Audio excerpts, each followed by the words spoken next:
Welcome to Dr. Balaga's God Knowledge Doc podcast, your quick dive into the latest medical breakthroughs to keep you ahead of the curve. Let's get started. Today is June 27, 2025. This video is on an original investigation published in JACC in the July issue titled Effect of Microaxial Flow Pump on Hemodynamics in STEMI-related cardiogenic shock. There is an accompanying editorial titled The Potential Role of Early Left Ventricular Unloading in STEMI-related cardiogenic shock.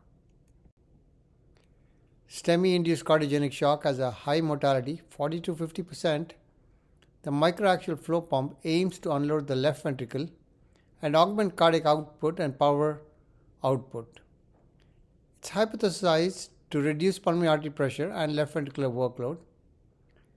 This is a sub-study of the DanGer shock trial. 324 STEMI patients with cardiogenic shock were randomized to microaxial flow pump or standard of care. 68% underwent pulmonary artery catheter monitoring. Median age of the cohort was 66 years. 80% were male. Left ventricular ejection fraction around 25%, and around 55% were randomized before revascularization. Hemodynamic data, cardiac output, power output, and mean pulmonary artery pressure were collected up to 48 hours post ICU, CICU admission. What did they find? Cardiac output was higher in the microaxial flow pump arm versus standard of care at 6 to 48 hours, p-value 0.001. Power output also significantly higher.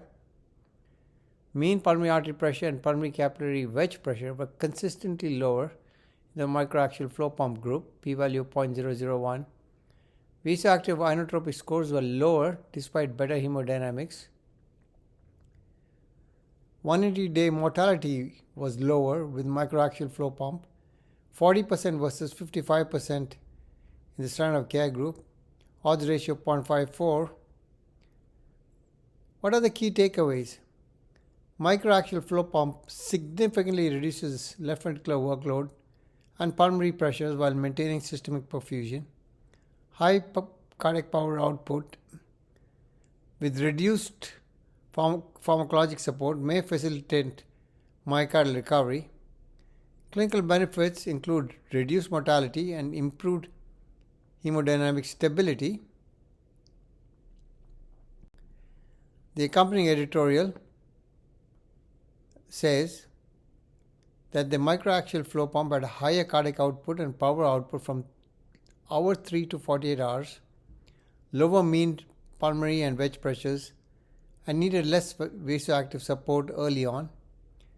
Native cardiac output was initially suppressed but improved steadily under unloading.